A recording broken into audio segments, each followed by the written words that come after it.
قال النبی صلی اللہ علیہ وسلم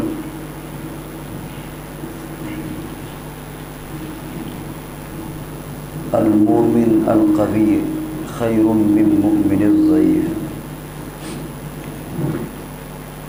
اور بعض روایتوں میں الفاظ المؤمن القوی خیر واحب الی اللہ،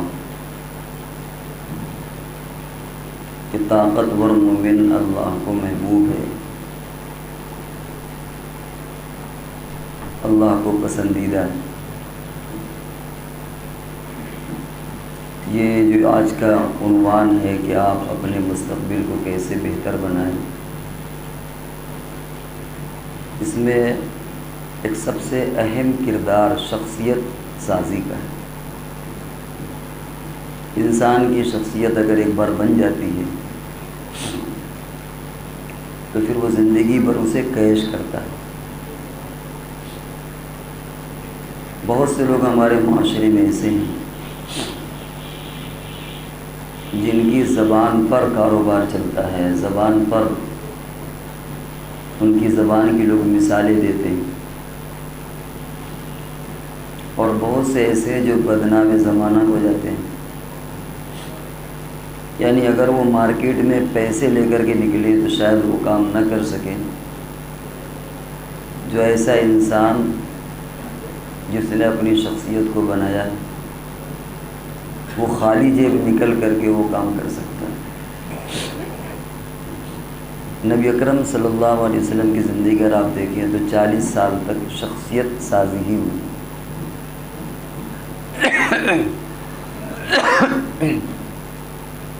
پہلے آپ کی شخصیت بنائی گئی اور آپ نے بنایا،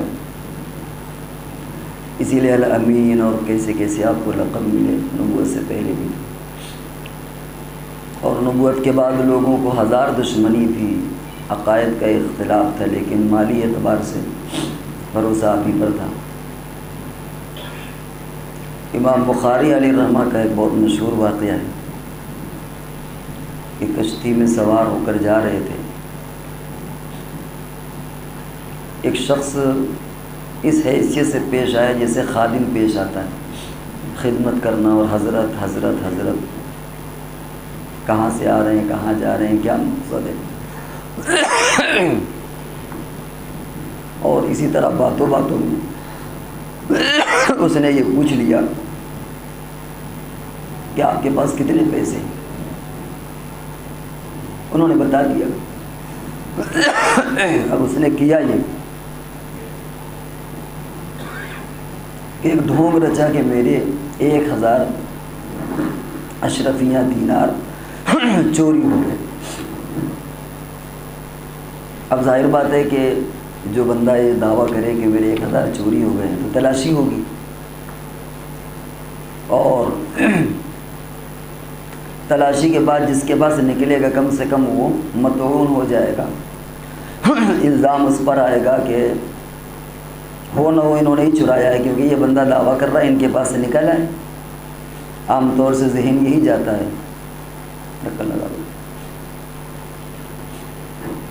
امام بخاری علیہ الرحمہ سمجھ گئے، بس ایک طرف سے کشتی میں لوگوں کا جائزہ شروع ہوا، اور دوسری طرف امام بخاری علیہ الرحمہ نے وہ 1000 اشرفیاں 1000 دینار چپ چاپ سمندر میں کنارے ڈال دی۔ اب جب تلاشی لی گئی تو امام صاحب کے پاس بھی کچھ نہیں نکلا۔ ظاہر بات ہے کہ کتنا اس کو ذلیل کیا گیا ہوگا یہ تو وہی سمجھ سکتا ہے۔ لوگوں نے کیسے کیسے تانے دیے ہوں گے کہ مکار، جھوٹے، کمینے، آخر اگر وہ 1000 تیرے تھے تو گئے کہاں؟ آسمان میں چلے گئے یا زمین نکل گئی، وہ تیرے پیسے گئے کہاں؟ یہ تو کہہ نہیں سکتا کہ ان کے پاس ہے کہ بے تلاشی ہو گئی۔ امام بخاری علیہ الرحمہ نے اپنا خالص نقصان کیا، حالانکہ وہ دفاع بھی کر سکتے تھے کہ صاحب دیکھو یہ جھوٹ بول رہا ہے، میرے پاس پہلے سے تھیلی، اس کی نیت خراب ہو گئی ہے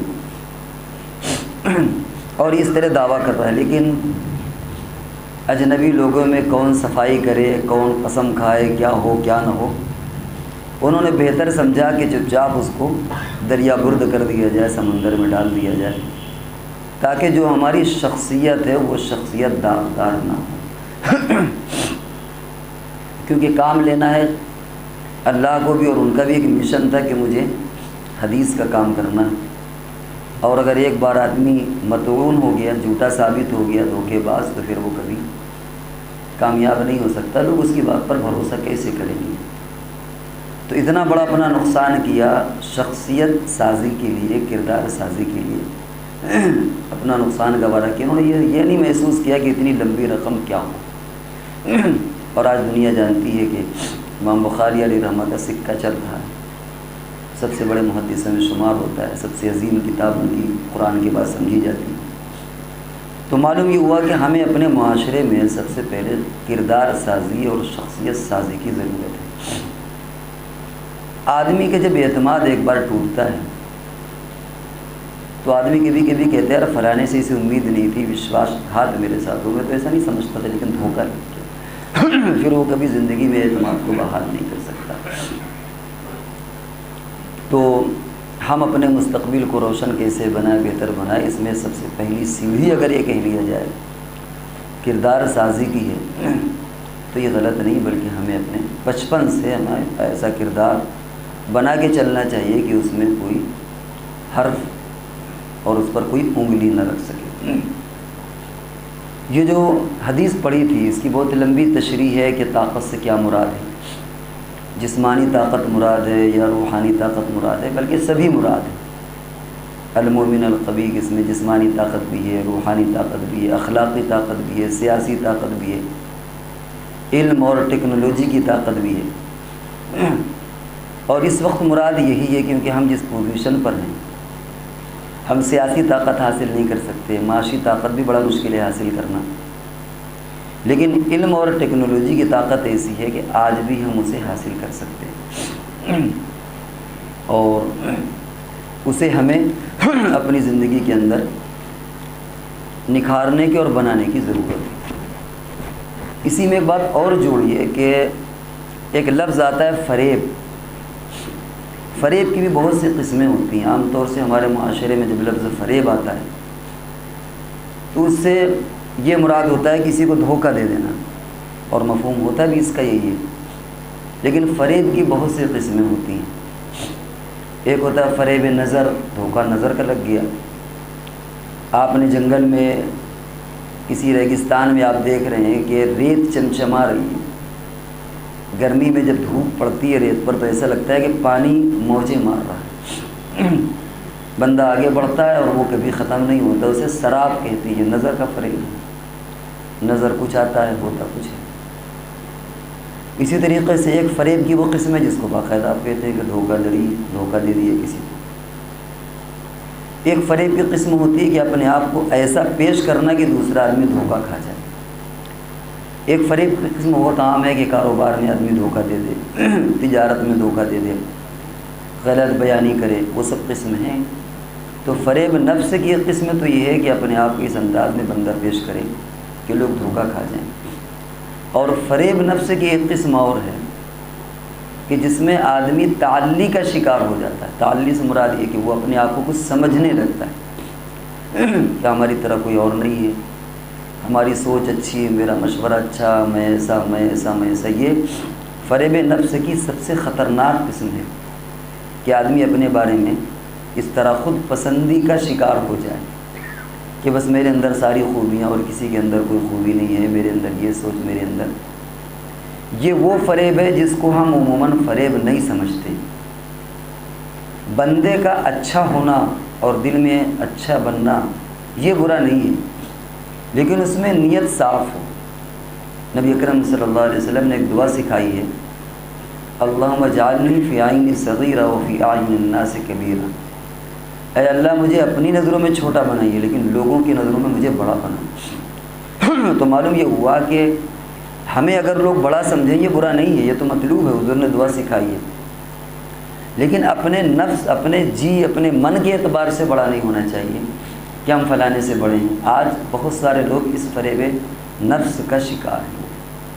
تو کردار سازی میں اور شخصیت سازی میں ایک جو بہت بڑا نقصان ہوتا ہے یا بہت جو ایک رکاوٹ بنتی ہے وہ ہے فریب نفس کی. اور فریب نفس کی پہچان ہی ہوتی ہے کہ اگر آپ کی کوئی اصلاح کرے تو آپ اصلاح کو قبول نہ کریں, آپ ناراض ہو جائیں, آپ کو غصہ ہے. حالانکہ شیخ سعدی علیہ رحمہ نے لکھا ہے کہ اس بندے کو تو خوش ہونا چاہیے جس نے آپ کو آئینہ دکھا دیا. اگر ہمارے چہرے پر کوئی داغ لگ گیا ہے, دامن میں کوئی داغ ہے اور کوئی نشاندہی کر دے تو اس کے ہم شکر گزار ہوں گے یا اس سے ناراض ہوں گے؟ ظاہر بات ہے کہ ہم شکر گزار ہوں گے کہ اللہ جانے ہم کہاں کہاں رسوا ہوتے. لیکن اس بندے نے ہمارے اس عیب کو اجاگر کر دیا, ہم اس عیب کو دور کر لیں گے. اسی طریقے سے اگر کوئی ہمارے باطنی عیب کو ظاہر کر لے کہ تمہارے اندر کبر معلوم ہوتا ہے, تمہارے اندر گھمنڈ معلوم ہوتا ہے, تم سلام نہیں کرتے, لوگوں کے مشورے نہیں مانتے, تمہارے اندر یہ کمی یہ کمی یہ کمی, تو بندے کو تو اس کا شکر گزار ہونا چاہیے کہ اس نے ہمارے عیبوں کو بیان کر دیا تاکہ ہم لوگوں کے درمیان رسوا اور ذلیل نہ ہو. لیکن آج صورتحال ہے کہ آدمی ناراض ہو جاتا ہے, تو یہ بھی فریب نفس کا بندہ شکار ہے. تو ہمیں کردار سازی کے لیے, شخصیت سازی کے لیے اس بات کی بھی ضرورت ہے کہ ہم فریب نفس سے بھی اپنے آپ کو نکالیں. تو باتیں چل رہی تھی المومن القوی, طاقتور مومن, اور طاقت کی بہت سی قسمیں بیان کی گئی. یہاں پر ہمارا جو مقصد بیان کرنا ہے وہ علم اور ٹیکنالوجی کی طاقت ہے. اب اگر آپ ذرا پیچھے کی دنیا کی طرف جائیں تو آپ دیکھیں کہ اس وقت دنیا میں سکہ انہی لوگوں کا رائج ہے اور رائج رہا ہے جنہوں نے ٹیکنالوجی اور علم کو اپنا اوڑھنا بچھونا بنایا.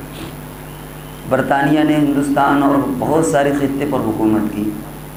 رقبے کے اعتبار سے برطانیہ بہت کم ہے, شاید ہمارے یہاں کسی صوبے کے برابر بھی نہ ہو. تعداد کے اعتبار سے بہت کم ہے, لیکن انہوں نے دنیا میں حکومت کی. لوگ کہتے ہیں کہ ان کی حکومت میں سورج نہیں ڈوبتا تھا. یہودی دنیا کے اندر بہت کم تعداد میں, لیکن چونکہ وہ علم اور ٹیکنالوجی سے لیس ہیں, آج دیکھیے کہ ان کا سکہ بول رہا ہے. بینکنگ کا نظام ہے, معاشیات کا نظام, اس پر وہ طاقت رکھتے ہیں, اس پر ان کی قوت ہے. ہمارے ہندوستان میں برہمن آپ دیکھیں 2-3% ہیں, لیکن ان کا سکہ چل رہا ہے. کبھی کبھی ایسا ہوتا ہے کہ بہت سی چیزیں ہم سمجھ نہیں پاتے فرق.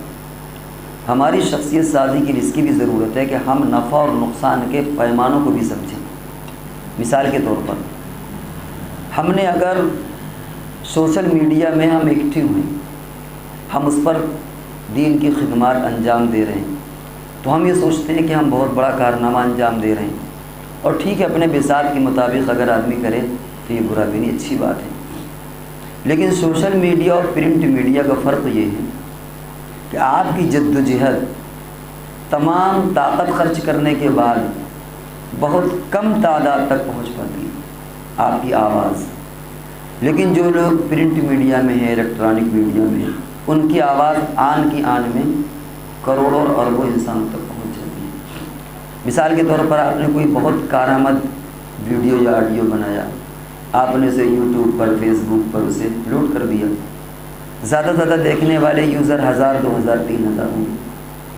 لیکن ایک اخبار چھپتا ہے جسے کم سے کم 80 اور 90 کروڑ لوگ صبح دیکھ لیتے ہیں. ایک پرنٹ میڈیا میں خبر آتی ہے جس میں پورے ہندوستان میں, چاہے وہاں نیٹ آ رہا ہو, چاہے نیٹ نہ آ رہا ہو, چاہے وہ فون ہو یا فون نہ ہو, اس کو لوگ دیکھ لیتے ہیں. انسانیت سے سازی ہو جاتی ہے. اسی لیے ہم لوگ بہت پیچھے ہیں کہ ہم اپنی آواز کو پہنچا نہیں سکتے اور وہ باطل طاقتیں قابض ہیں. تو ہمیں اس کے ساتھ ساتھ ان چیزوں کو بھی سلوشن, ان چیزوں کے بھی مقابلے کی ضرورت ہے اور اپنے آپ کو اس لائن میں بھی لانے کی ضرورت ہے. تو بات یہ چل رہی تھی کہ جب ٹیکنالوجی کی طاقت ہوگی, آپ جاپان دیکھیں, چھوٹا سا ملک ہے, لیکن اگر کوئی سامان بک رہا ہو سیم ریٹ کا ہو اور میڈ ان انڈیا یا میڈ ان چائنا یا میڈ ان جاپان ہو, تو آپ کیا رہا, میڈ ان جاپان لے کے ثابت ہو. کیوں؟ اس لیے کہ ان کی ٹیکنالوجی اور طاقت کا سکہ بول رہا ہے. تو حضور علیہ الصلوۃ والسلام نے فرمایا کہ ان اللہ یحب المؤمن المحترف, اللہ تعالیٰ ایسے بندے کو پسند کرتا ہے جس کے اندر حرفت, صنعت, کاریگری, ٹیکنالوجی سے جو لیس ہو, جس کے اندر ٹیکنالوجی ہو. حضرت داؤد علیہ السلام کی مثال آپ دیکھیں تو سب سے پہلے اگر لوہے کی ٹیکنالوجی کو ایجاد کیا تو حضرت داؤد علیہ السلام. توپ کے بارے میں آپ دیکھیں, جتنی بھی یعنی آپ کو نئے انوینشن ملیں گے, آپ اگر پوری تاریخ دیکھیں تو سب سے پہلے مسلمانوں نے اس پر جد و جہد کی اور اپنا نام کمایا. اور اس کے ذریعے سے پوری دنیا میں ان کا سکہ چلا ہے۔ لیکن آج ہم دھیرے دھیرے پیچھے ہوتے رہے اور اپنی کمزوریوں کا ٹھیکرا دوسرے کے سر پھوڑتے رہے۔ خود ہم نے اپنی شخصیت سازی، کردار سازی، اپنے مستقبل کو روشن نہ کر کے ہم دوسروں کو قصوروار ٹھہراتے رہے کہ دوسرے ہمارے ساتھ سوتیلا پن کر رہے ہیں اور ایسا ہے اور ایسا ہے اور ایسا ہے، لیکن ہم نے حقیقت کے اعتبار سے ہم نے جد و جہد نہیں کی۔ تو اس دور میں اگر ہمیں اس دنیا میں مقابلہ کرنا ہے تو ٹیکنالوجی کی دنیا میں ہمیں آگے بڑھنا ہے، اور یاد رکھیے کہ اب آنے والا وقت ٹیکنالوجی کا ہی ہے۔ دیکھیے یہ اللہ کا نظام ہے، بہت کھیل ہو چکا۔ ہندوستان میں ایک سرکاری نظام تھا، سرکاری ملازمتیں تھیں، اس میں ریزرویشن کے مسائل تھے۔ ایک جنرل کیٹیگری کا آدمی 90% لا کر کے ناکام رہتا تھا، اور ایک SC ST OBC کا بندہ ہو سکتا ہے کہ 60% لا کر کے وہ کامیاب ہو جائے، جہاں تک پہنچنا ہے وہاں پہنچ جائے۔ لیکن نظام قدرت ہے، ایک ایسا نظام بن رہا ہے کہ دھیرے دھیرے وہ سب پرائیویٹائزیشن ہو رہا ہے اور سرکاری چیزیں خود بخود ختم ہو رہی ہیں۔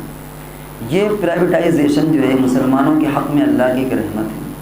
یہاں صلاحیت کا بول بالا ہوگا۔ آج بھی اگر آپ یہ کہیں کہ صاحب ہندوستان میں ہمیں غیر مسلم کمپنیاں نہیں لیں گی، تو پوری دنیا آپ کے لیے ہاتھ پھیلا بیٹھی ہوئی ہے۔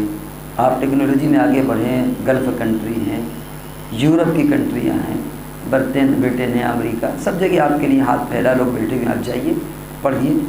لیکن ہم سچی بات ہے کہ ہم خود پڑھنے کو تیار نہیں، لہذا ہمیں اس اسٹیج پر آ کر کے ہمیں جد و جہد اور محنت کرنا ہے، اور محنت دوسروں سے زیادہ کرنا ہے۔ حضرت تھانوی علیہ رحمہ نے چیلنجنگ پوزیشن پر لکھا ہے کہ اگر ایک مومن اور ایک غیر مومن کی آپ کشتی کرا دیں اور دونوں کی عمر ایک ہو اور دونوں کا وزن ایک ہو، حضرت نے چیلنج کیا ہے کہ ایک مومن جیتے گا۔ یعنی ایسا نہ ہو کہ باقاعدہ اپنے فن کا ماہر ہو، جیسے کراٹے ہے، آپ نے اس میں کسی بھی نہیں جانتے، دوسرا ماہر فن ہے۔ لیکن حضرت کا منشا یہ کہ طاقت کا جو معیار ہے، فرمائے کہ ایمان والے کے اندر طاقت زیادہ ہوتی ہے۔ مان لیجئے کہ ایک 30 سال کا ایک نوجوان ہے اور دونوں 70 کلو وزن رکھتے ہیں، 30 سال کے دونوں ہیں اور برابر صلاحیت کے، آپ کشتی لڑائیں گے تو ایمان والا جیتے گا۔ اگر دونوں محنت کریں گے تو ایمان والا اس میں اگر 20% یا 20 نمبر لائے گا تو غیر ایمان والا 19 نمبر لائے گا۔ یہ حضرت تھانوی علیہ رحمہ نے یہ دعویٰ کیا ہے۔ ایسے وقت میں جب کہ دنیا ہم سے آگے بڑھ چکی ہے، اب ہمیں ضرورت اس بات کی ہے کہ ہم ان کے مقابلے کے لیے ذرا تیز چلیں۔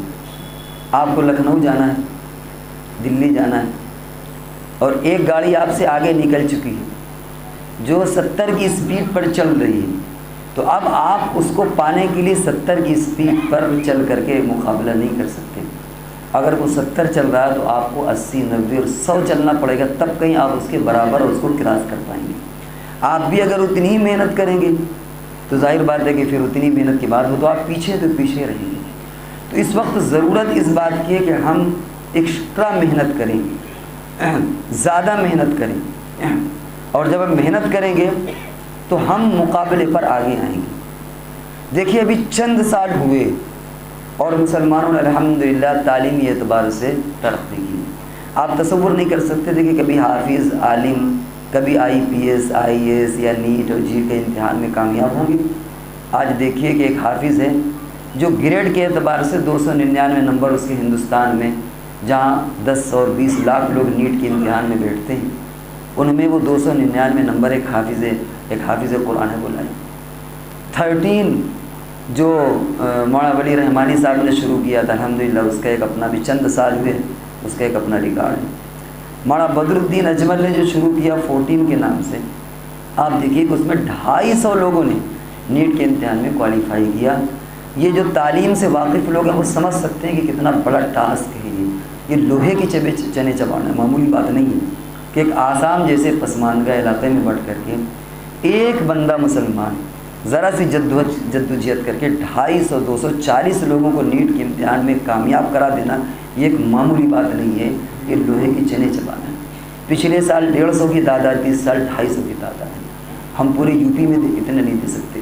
تو معلوم یہ ہوا کہ اگر آپ محنت کریں گے تو آپ کسی بھی میدان میں ہوں، آپ بہرحال اس میں آگے بڑھتے رہیں گے۔ اور ہمیں اس وقت اس کی سخت ضرورت ہے۔ لیکن بات یہ آئی کہ محنت کے لیے ہمیں ایکسٹرا محنت کرنا پڑے گی.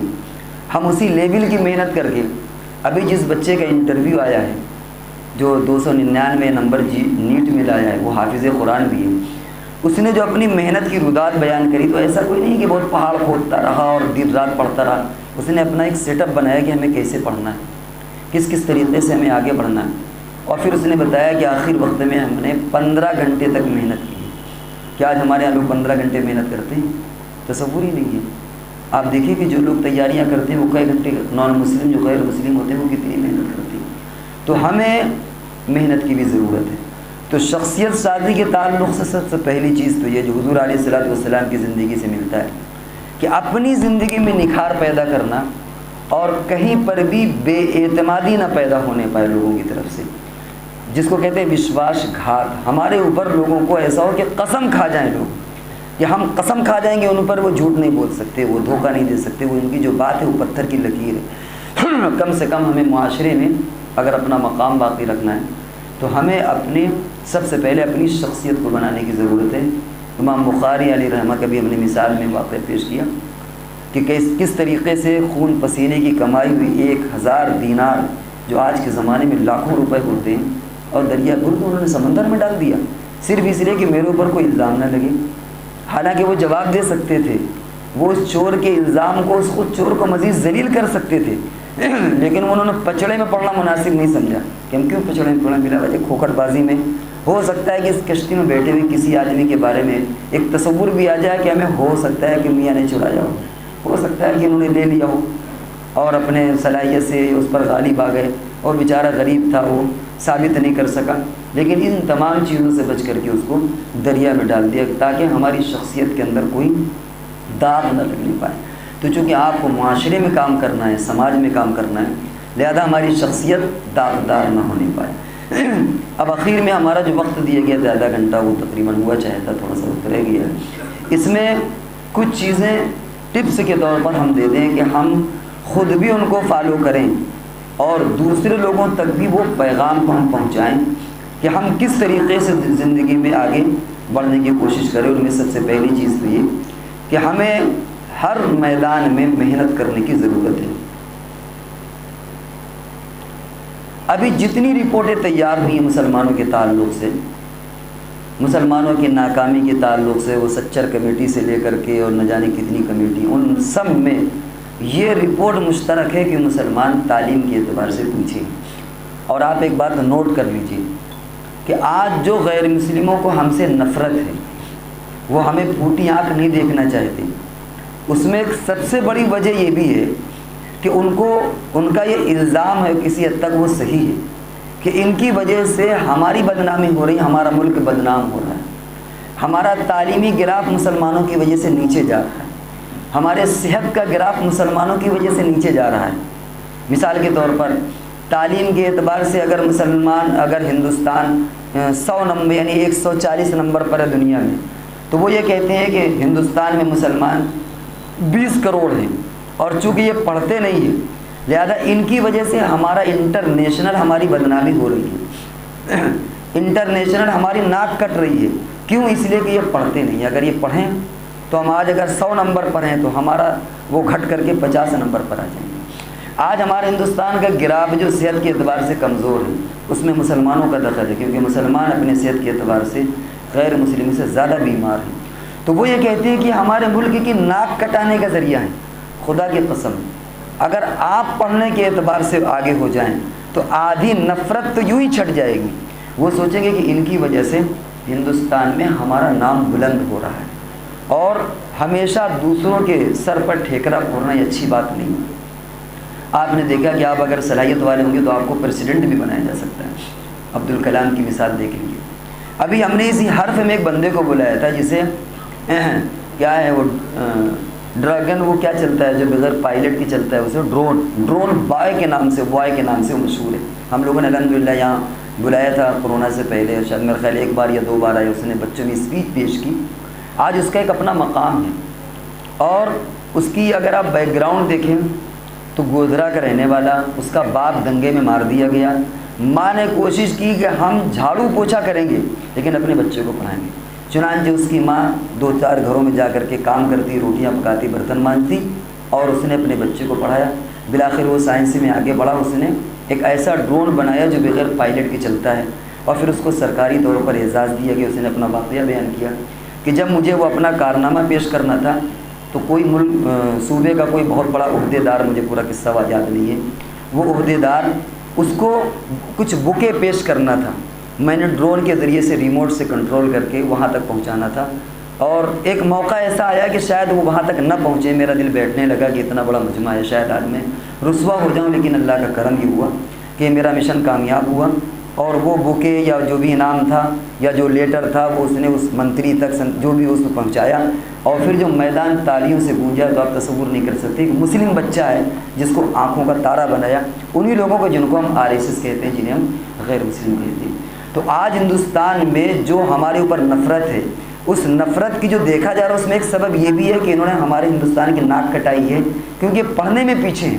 آپ اگر پڑھنے میں آگے ہوں تو وہ خوش ہوں گے کہ یار ان کے ذریعے سے تو ہمارا ملک ترقی کر رہا ہے، ہمارا تعلیمی گراف انٹرنیشنل پیمانے پر آگے بڑھ رہا ہے۔ تو ہمیں اس طرف بھی توجہ کی ضرورت ہے، جو ہماری پسماندگی ہے اس میں آگے ہمیں اس کو اس خلیج کو پورا کرنے کی ضرورت ہے۔ اس تعلق سے ایک چیز جو بڑی اہم ہے وہ یہ کہ ہمارا تسلسل تعلیم کا ٹوٹ جاتا ہے، جو ہمارا تعلیمی تسلسل ہے وہ ٹوٹ جاتا ہے۔ ہمارے یہاں بہت سے بچے ہیں جو ہائی اسکول ہے، پھر اس کے بعد میٹرک آئے، پھر زیادہ سے زیادہ انٹر میں پہنچ گئے، اس کے بعد بس معراج ہو گئی۔ حالانکہ ایسا نہیں، آپ پڑھنے میں آگے بڑھیں کہ اپنا منصوبہ بنائیں۔ جو لوگ ماؤنٹ ایوریسٹ چڑھتے ہیں وہ لنگڑے ایسے لوگ بھی چڑھیں جن کی ٹانگیں نہیں ہیں تو وہ نہیں چڑھ پائیں۔ آپ پہلے اپنا گول اور منصوبہ تو طے کریں کہ ہمیں فلاں جگہ تک پہنچنا ہے۔ ہمارا کوئی منصوبہ ہی نہیں، کوئی گول ہی نہیں ہے تو ہم وہاں تک پہنچ نہیں پاتے، بس یا تو BA کر لیا تو جیسے تیر مار دیا۔ ہر بندہ یہ طے کرے کہ ہم کو فلاں جگہ تک پہنچنا ہے۔ دیکھیے جو بڑی بڑی اعلیٰ یونیورسٹیاں ہیں ان میں کوئی ضروری نہیں کہ پہلے مرحلے پر ہی آپ چلے جائیں۔ مثال کے طور پر IIT سب کی ٹاپ کی یونیورسٹیاں سمجھی جاتی ہیں، اور اس کا کمپٹیشن نیٹ سے بھی زیادہ ٹف ہوتا ہے، لیکن ایسا نہیں کہ آپ پہلے مرتبے پر چلے جائیں۔ آپ کوشش کریں، اگر وہاں نہیں جا پائیں تو آپ کے لیے دوسرے دروازے کھلے ہوئے ہیں، آپ پہلے وہاں چلے جائیے۔ NIT ہوتا ہے، اسی طریقے سے اور بھی بہت سے پرائیویٹ ادارے ہوتے ہیں، آپ ان میں پڑھ کر کے پھر آپ PhD میں IIT جا سکتے ہیں۔ ضروری نہیں کہ پہلے مرحلے پر آپ چلے جائیں۔ اگر کمپٹیشن ٹف ہے تو آپ کو کوشش یہ ہو کہ ہمارا وہ تسلسل نہ ٹوٹنے پائے، ہمارا وہ تسلسل، اگر ہم کو جوتا بھی گانٹھنا ہے اور مونگ پھلی کا ٹھیلا بھی لگانا ہے تو ہمیں تعلیم یافتہ ہونا چاہیے۔ کسی میرا پیر فقیر صاحب ہے، کسی کا بڑا اچھا وہ ایک مقولہ مشہور ہے کہ جو تعلیم یافتہ جو ہوگا وہ اگر جوتا بھی گانٹھے گا تو ایک اچھا بورڈ لگا لے گا۔ چنانچہ ایک جوتا کاٹنے کے بارے میں آتا ہے، پڑھا لکھا تھا، اس نے ایک سائن بورڈ لگایا کہ زخمی جوتوں کا اسپتال۔ اب دیکھیے وہ جوتا گانٹ رہا ہے لیکن اس نے اس کے اندر، اس عنوان کے اندر کشش پیدا کر دی کہ زخمی جوتوں کا اسپتال۔ کتنا زبردست اس نے ایک معنی پیش کر دیا۔ اب ظاہر بات ہے جب آدمی جائے گا تو دیکھے کہ یار یہ پڑھا لکھا معلوم ہوتا ہے، پھر اسی اعتبار سے بات کرے گا۔ ہو سکتا ہے کہ کہیں اور بنا اسے سلانے کا موڈ ہو، وہ اس سے پالش کروا لے گا، پیسے 10 کے بجائے 20 روپے دے گا۔ تو پڑھائی لکھائی کا خود اپنا ایک معیار ہوتا ہے۔ پڑھا لکھا انسان اگر آدمی سبزی بھی بیچے گا تو اس کا انداز الگ ہوگا۔ تو ہمیں پڑھنے لکھنے کی طرف آگے بڑھانا ہے اگر ہمیں اپنے مستقبل کو روشن کرنا ہے۔ ہمارا تعلیمی تسلسل ٹوٹنے نہ پائے، اپنے بڑوں سے رابطے میں رہیں اور ہمارا تعلیمی تسلسل ٹوٹنے نہ پائے۔ اس تعلق سے ایک غلطی والدین سے ہوتی ہے کہ وہ سوچتے ہیں بچہ ہمارا جلدی کمانے والا بن جائے، اور کبھی کبھی وہ ڈراپ کروا دیتے ہیں پڑھائی۔ لہٰذا ان کو سمجھایا جائے کہ بھائی ایسا ہے کہ آپ ایسا نہ کریں، ہم اخراجات برداشت کریں گے۔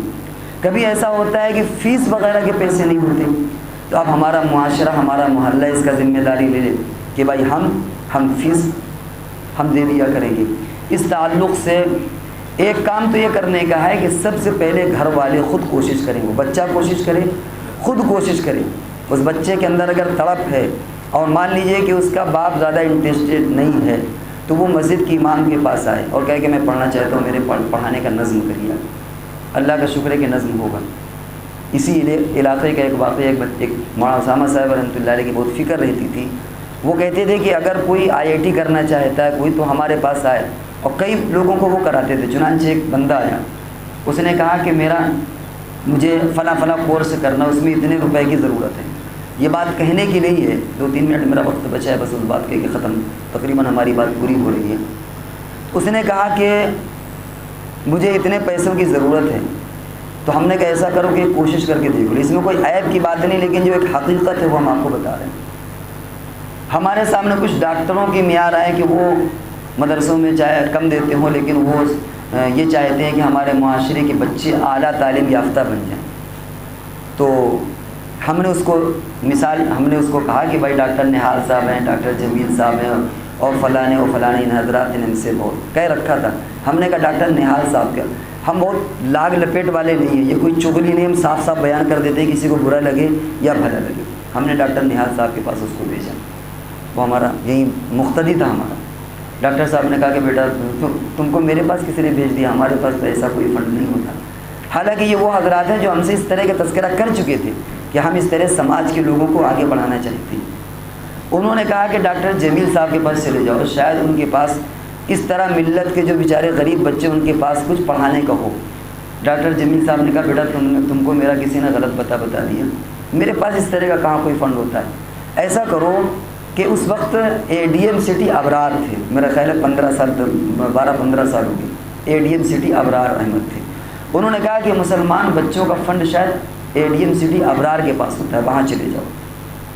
چنانچہ وہ بیچارہ ہے، کبھی نئی عمر کا بچہ، وہ کچہری گیا کوٹ، وہاں بیٹھتے تھے. تو پہلے تو پولیس والوں نے اسے جانے نہیں دیا کہ کیا لڑکا آیا جہاں. اس نے کہا کہ صاحب سر ہم کو جانے دیجیے، ملاقات کرنی ہے. خیر وہ جانے دے دیا انہوں نے، اور جا کر کے اس نے اپنی عرضی لگائی کہ مجھے فلاں کورس کرنا ہے اور فلاں کورس کرنے میں یہ پرابلمس ہے. مجھے لوگوں نے بتایا کہ مسلم بچوں کا کچھ اس طرح کا فنڈ ہوتا ہے. انہوں نے کہا کہ تم کو کسی نے غلط بتایا، ہم لوگ تو سرکاری ملازم ادھیکاری ہوتے ہیں، آج یہاں تو کل وہاں ٹرانسفر ہو گیا، ہمارے پاس کے پیسہ کہاں سے آیا. وہ تھا کھاڑ کر کے میرے پاس آیا. اس نے کہا تمہیں کتنے پیسے کی ضرورت ہے؟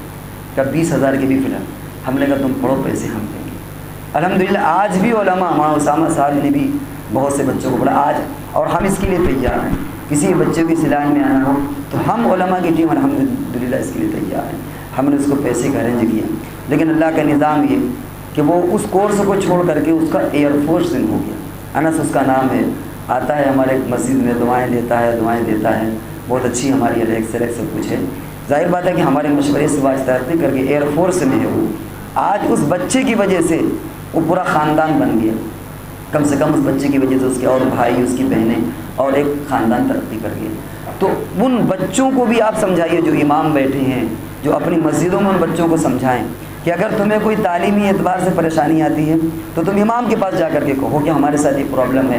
ہم انشاءاللہ اتنا آپ کے سامنے ہم لوگ وعدہ کرتے ہیں کہ جس طریقے سے علماء مدارس کے نظام کو چلا رہے ہیں، الحمدللہ ہم اس نظام کو بھی چلائیں گے. اور ان بچوں کو اگر انہیں نیٹ کی تیاری کرنا ہے، ڈاکٹر بننا ہے، انجینئر بننا ہے، جو ہماری بساط کے مطابق ہے، ہم انشاءاللہ اس میں بھی آگے بڑھ چل کے حصہ لیں گے. تو سب سے پہلے اس بچے کو اور اس کے گھر والوں کو اس کی ضرورت ہے کہ وہ آگے بڑھیں. اور دوسرا کام یہ ہے کہ ہم سماجی اعتبار سے کفالت کریں. ہم یہ نہ دیکھیں کہ یار یہ ہمارا بھتیجا ہے، اگر یہ بڑھ گیا تو میرے بیٹے سے بڑھ جائے گا، یہ میرے بغل والا پڑوسی ہے، اگر یہ خاندان کا اگر یہ بڑھے گا تو میرا بیٹا تو ناکام نکل گیا، کل ان کے بیٹے انجینئر اور ڈاکٹر بن جائیں گے، میری ناک کٹے گی. خدا کی قسم ایسا مت سمجھیے. اگر آپ نے اس کو بنا دیا تو آپ کی نسلوں کو بنا دے گا. اس احسان کا بدلہ آپ بھلا نہیں سکتا ہو. اس لیے کبھی ایسا مت سوچیے گا کہ صاحب ہم تو کر نہیں پائے، ہماری جدوجہد سے دوسرے کا بیٹا کیسا بن جائے. اگر دشمن بھی آپ کا ہے تو اس کے بیٹے کو آپ آگے پڑھائیے، وہ آپ کا غلام بن جائے گا، آپ کے قدموں میں گر جائے گا. تو ہم ایک سماجی طور پر کفالت کا ذمہ لیں. حضرت ابو طالب کی کفالت، حضرت ابو طالب، حضور علیہ الصلوۃ والسلام نے حضرت علی کی کفالت لی کہ چچا کمزور ہیں، ہم ان کی تعلیم کی اور ان کی پرورش کی کفالت لیتے ہیں. دوسرے جعفر تھے، ان کی کفالت حضرت عباس دوسرے چچا نے لی کہ چچا بھیا ذرا مالی اعتبار سے کمزور ہیں تو ہم جعفر کی کفالت لیتے ہیں. یہ حضور علیہ الصلوۃ والسلام نے کفالت کا نظام بنایا. لہذا ہم ائمہ اور جو لوگ ماشاءاللہ سب ذمہ دار بیٹھے ہیں وہ اپنے محلوں میں گلیوں میں کفالت کا نظام بنائیں کہ جو بچہ تیز ہو آپ کہیے کہ تم 90+ نمبر لاؤ، باقی آگے پڑھانا یہ ہماری ذمہ داری ہے. چاہے ہم کو گلیوں میں بھیک مانگنا پڑے اپنے دامن کو پھیلا کر کے، جس طریقے سے سر سید نے بھیک مانگی، ہمیں کچھ بھی کرنا پڑے، ہم گلی میں 2-3 لوگوں جماعت کی طرح گشت کی ٹیم بنائیں گے، ہم بھیک مانگیں گے، لیکن آپ 90+ نمبر لائیے اور آگے پڑھانا ہمارا کام ہے۔ تو علماء اور ائمہ مل کر کے ایک محلے کے اعتبار سے کفالتی نظام بنائیے کہ ہم اس بچے کی کفالت کریں گے۔ شرط یہ ہے ہم پیسہ ضائع نہیں ہونے دیں گے کہ آپ 40 نمبر لائیں، 50 نمبر لائیں اور سوچیں کہ آپ پر لاکھوں روپے خرچ کیا جائے، یہ ہم نہیں ہونے دیں گے۔ آپ 90+ نمبر لائیے، باقی ہم سے چاہتے ہیں کہ آپ 20 لاکھ 30 لاکھ کیا چاہیے، ہم آپ کو آگے بڑھائیں گے، کیونکہ آج ضرورت ہے ڈاکٹر بننے کی بھی۔ کورونا میں آپ نے دیکھا کہ مسلم ڈاکٹر کس طرح کام آئے ہیں، آپ تصور نہیں کر سکتے۔